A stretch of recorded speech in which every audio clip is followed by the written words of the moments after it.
खालिस्तान समर्थक की हत्या पर कनाडा बौखला गया। हरदीप सिंह निज्जर की हत्या पर बवाल बढ़ चुका है। कनाडा के प्रधानमंत्री ने संसद में झूठे आरोप लगाए।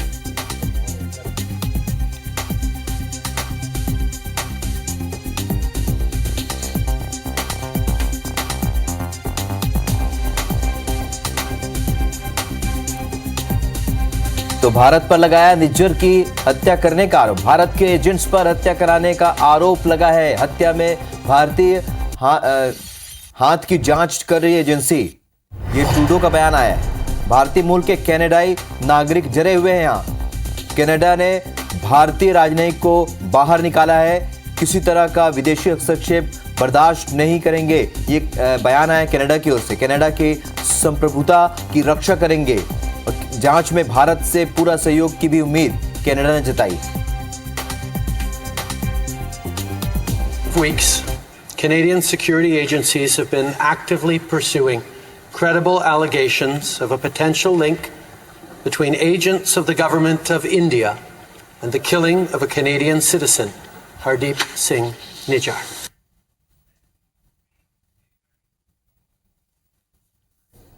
We've been clear, we will not tolerate any form of foreign interference. Since this was brought to our attention, we've been guided by three principles. The first one, we will seek the truth. The second one, we will protect Canadians at all times. And thirdly, we will protect Canada's sovereignty. I've conveyed these principles to my Indian counterpart. And I've also told him that we expect India's full collaboration to make sure that we get to the bottom of this. And as of today, and as a consequence, we've expelled a top Indian diplomat from Canada. तो खालिस्तान समर्थक की हत्या पर बवाल बढ़ चुका है। हरदीप सिंह निज्जर की हत्या पर इस वक्त कनाडा में बवाल हुआ है। कनाडा के प्रधानमंत्री ने संसद में झूठे आरोप लगाए हैं। भारत पर लगाया निज्जर की हत्या का आरोप। Editor in chief Ravikant Mittal इस वक्त हमारे साथ जुड़ चुके हैं फोन लाइन पर। रवि सर, पिछले दिनों हमने देखा किस तरीके से खालिस्तान समर्थक और भारत देश के जो दूसरे समर्थक है वो लोग आमने सामने आ गए थे, लेकिन अब इस पूरे मामले में एक नया मोड़ आ गया है। देखो राहुल, ये एक बहुत बड़ी घटना है कि जिस तरीके से पहले कनाडा के प्रधानमंत्री ने इस चीज की घोषणा की कि किस तरह से भारतीय एजेंट्स के संबंध उनने पाए हैं जो कि वहां पर सिखों की हत्याएं हुई हैं, खासकर हरदीप सिंह निज्जर उनकी हत्या में। और पार्लियामेंट में उन्होंने ये बात कही ओटावा में, और उसके बाद जो वहाँ की विदेश मंत्री हैं मेलानिया जोली, उन्होंने एक टॉप डिप्लोमेट को वहां से निष्कासित कर दिया। तो ये लेकिन ये जो आज की घटना जो अभी हुई है और ये जो सारा घटनाक्रम हुआ है, उसके पीछे कई सारे हम वो देख सकते हैं कि किस तरीके से लगातार कनाडा में पिछले कुछ सालों में जो खालिस्तान समर्थक लोग हैं उन्होंने सिर उठाया है। पिछले हफ्ते तक ही वहां पर खालिस्तान को लेकर रेफरेंडम कराने की बात चल रही थी। सिख इकट्ठा भी हुए थे, पूरी संख्या में इकट्ठा नहीं हो पाए। तो ये जो एक घटना है ये कोई संबंधों को काफी नीचे गिरा सकती है, इससे ये प्रतीत होता है। और हाल के दिनों में हमने देखा भी कि कोई भारत और कनाडा के संबंधों में उतनी गर्मजोशी नहीं रह गई थी। अभी G20 के लिए जब ट्रूडो आए थे इंडिया में, तब भी ऐसी खबरें थी कि उनको अलग थलग किया गया उनसे। बहुत ही उसके बाद उनसे द्विपक्षीय बातचीत पहले शेड्यूल नहीं थी, वो बाद में की गई। और द्विपक्षीय बातचीत के बाद भारत ने साफ कहा कि उन्होंने कनाडा को ये साफ संकेत दे दिया है कि वो खालिस्तानियों का जो समर्थन कनाडा लगातार कर रहा है वो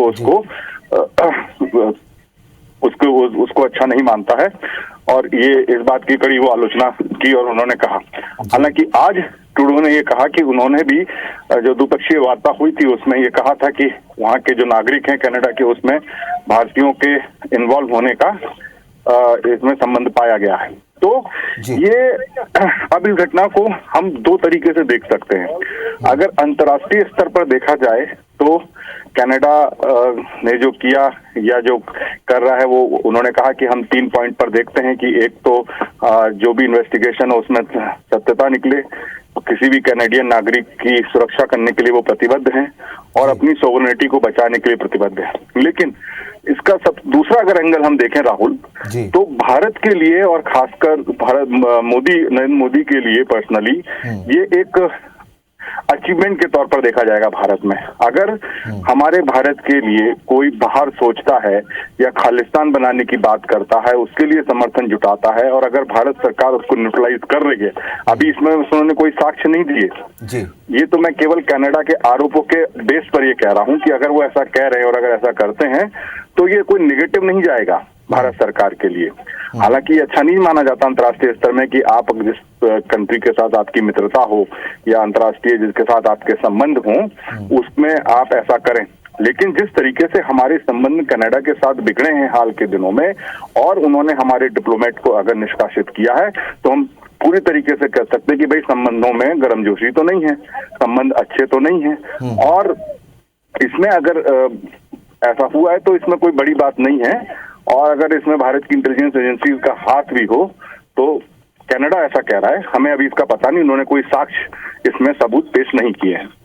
राहुल रवि सर, वहाँ पर खालिस्तान समर्थक जो हैं वो डरे हुए बताए जा रहे हैं, और चूंकि कनाडा में बहुत समय से खालिस्तान समर्थक रहे हैं, वहाँ पर उनकी तादाद भी बढ़ी है, और पिछले दिनों हमने ऐसी तस्वीरें भी देखी जब कोई भारत के लोग भारतीय झंडा लेकर और खालिस्तान समर्थक खालिस्तान का झंडा लेकर इस तरीके से आमने सामने रहे हैं, यानी कि ये माना जाए वहाँ पर उनकी संख्या बढ़ी है। और लेकिन अगर वो डरे हुए हैं तो किस वजह से डरे हुए हैं?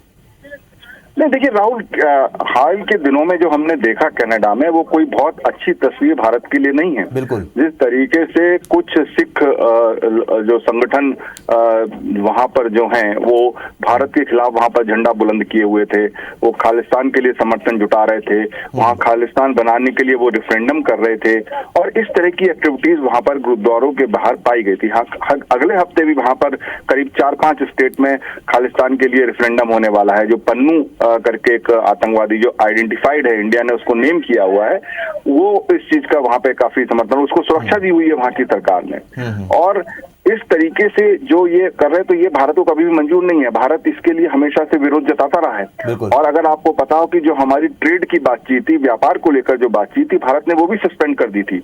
अगले हफ्ते उनका एक आने वाला था, डेलीगेशन आने वाला था, वो हमने वो वार्ता भी इसमें सस्पेंड कर दी। तो ये भारत इस मामले में एकदम स्टैंड है कि अगर भारत की एकता पर कोई भी प्रहार करना चाहेगा, वो भारत स्वतंत्र है उसकी सुरक्षा करने के लिए। ऐसा को अगर ये मैं मान लीजिए अगर ये सत्य भी हो जाता है कि भारत की एजेंसीज ने ऐसा किया, क्योंकि अभी तो कोई साक्ष्य है नहीं, उन्होंने केवल एक वक्तव्य दिया है और उसमें आरोप लगा के उन्होंने हमारे डिप्लोमेट को निकाला है। लेकिन अगर कल को ऐसा साक्ष्य भी आता है तो भैया हर बड़ा देश अपनी सुरक्षा के लिए ऐसे ही करता है। पाकिस्तान में घुसकर अमेरिका ने मारा था ना ओबामा को, तो ये कोई ओसामा बिन लादेन को, तो इसमें कोई ऐसा विरोधाभास, अगर ऐसा साक्ष्य निकल के भी आता है तो भारत ये कह सकता है कि हम अपनी सुरक्षा के लिए स्वतंत्र हैं, अपने देश के लिए कोई भी स्टेप लेने के लिए। रणनीतिक तौर पर एक बेहतर स्थिति है भारत के लिए। रवि सर, हमसे जुड़ने के लिए बहुत शुक्रिया आपका। तो कनाडा में हुए हत्या के बाद बवाल मचा हुआ है, खालिस्तान समर्थक की हत्या हुई है, जहां पर कनाडा बौखलाया हुआ है। हरदीप सिंह निज्जर की हत्या पर बवाल बढ़ गया है और भारत पर आरोप लगाया है निज्जर की हत्या का।